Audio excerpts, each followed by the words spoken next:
Incroyable. L'étonnante confidence de Bellingham. Real Madrid, la grande annonce de Vinicius Junior. Real Madrid, Mercato, nouveau retournement de situation pour l'avenir de Modric. Mercato, Kylian Mbappé au Real Madrid, ça serait bouclé. Avant de commencer, si c'est la première fois que tu passes ici, je t'invite donc à t'abonner, c'est gratuit, ça prend 2 secondes et ça fait plaisir. Merci beaucoup à toi. Jude Bellingham n'aurait pas pu rêver d'un meilleur départ au Real Madrid en 2023. L'international anglais a été désigné comme l'une des principales cibles de transfert des Blancos avant la nouvelle campagne, après avoir fait part de son désir de quitter le Borussia Dortmund.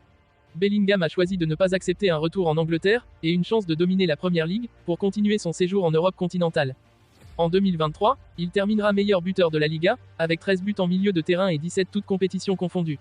Ces superbes statistiques ont fait de ce jeune homme de 20 ans l'un des favoris des supporters, grâce à une série de performances qui lui ont permis de remporter des matchs. Interrogé sur son meilleur moment en tant que joueur du Real Madrid depuis le début de la saison, Jude Bellingham n'a pas hésité à parler de l'impact qu'il a eu dans la capitale espagnole. Le meilleur moment de l'année. Pour moi, c'est d'avoir gagné le Classico, j'ai marqué 2 buts et je pense que ça a été un grand moment pour tout le monde, selon les informations de Mundo Deportivo. Bellingham a repris l'entraînement à Madrid, après un problème à l'épaule dans les dernières semaines de 2023, et il devrait être titulaire contre Mallorca le 3 janvier. Alors qu'il est absent des terrains depuis 2 mois, Vinicius Junior a fait part d'une nouvelle importante aux socios du Real. Vinicius Junior s'est déclaré d'attaque pour le match du Real Madrid contre le Real Mallorca, prévu mercredi prochain. Vinicius prêt à rejouer. L'attaquant brésilien a participé normalement à la séance d'entraînement samedi. Au bout de 75 jours d'absence à cause d'un souci à la cuisse, il se dit prêt pour renouer avec la compétition. Je vais bien, très bien. Il ne reste plus qu'à l'entraîneur à faire son choix. Avant de se blesser à la cuisse, Vinicius Junior avait déjà été touché à la jambe. Au total, cette saison, il aura manqué 16 matchs des merengues. La bande à Ancelotti s'est toutefois bien débrouillée sans lui.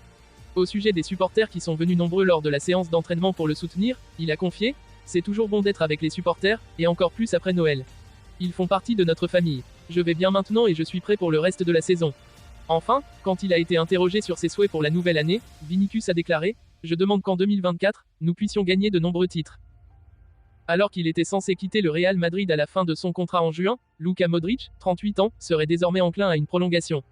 Depuis le début de la saison, les informations les plus discordantes ont vu le jour concernant Luka Modric.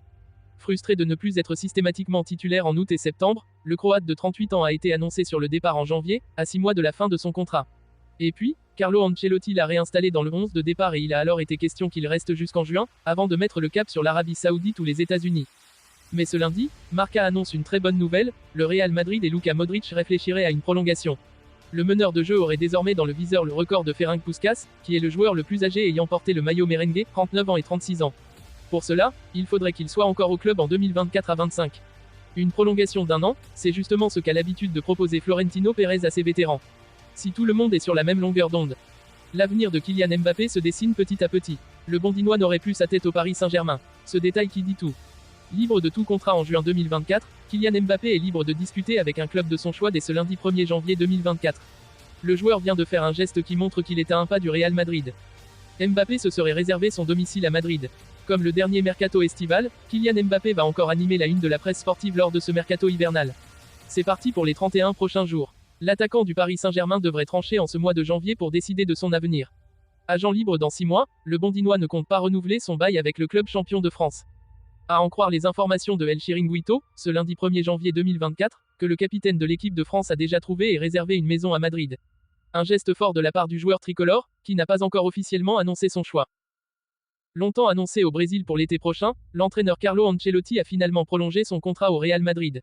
La Maison Blanche a ainsi fermé la porte à Zinedine Zidane, beau joueur auprès du président Florentino Pérez, et plus que jamais focalisé sur son objectif de devenir le sélectionneur de l'équipe de France. Le Real Madrid n'a pas laissé durer le feuilleton. Au lieu d'attendre les résultats de la saison pour trancher, le club de la capitale espagnole a officiellement prolongé Carlo Ancelotti vendredi dernier. Rappelons que l'entraîneur madrilène arrivait en fin de contrat l'été prochain, et que le Brésil, malgré l'éviction de l'ancien président de la Confédération Ednaldo Rodrigues, attendait patiemment son arrivée. Un coup dur pour la Seleção, mais aussi pour Zinedine Zidane, considéré comme l'un des potentiels successeurs de Carlo Ancelotti. Pourtant, le média Defensa Central assure que le Français a plutôt bien pris la nouvelle. Avant l'annonce du Real Madrid, le coach libre aurait lui-même contacté le président Florentino Pérez pour lui souhaiter bonne chance et le féliciter pour sa décision. Zinedine Zidane aurait également profité de cette discussion pour confirmer au patron merengue qu'il était désormais focalisé sur son objectif de devenir le sélectionneur de l'équipe de France. Zidane met la pression sur Deschamps. Rien de surprenant puisque le champion du monde 1998 avait publiquement révélé ses envies. De quoi mettre une sacrée pression sur les épaules de Didier Deschamps. L'actuel sélectionneur des Bleus avait certes prolongé jusqu'en 2026 après la Coupe du Monde au Qatar. Mais un échec à l'Euro 2024 en Allemagne serait mal vécu. Et tout le monde se souviendrait forcément de la candidature de Zinedine Zidane, destiné à prendre un jour les commandes de la sélection tricolore, et que l'on imagine impatient de retrouver un banc après son départ du Real Madrid en mai 2021.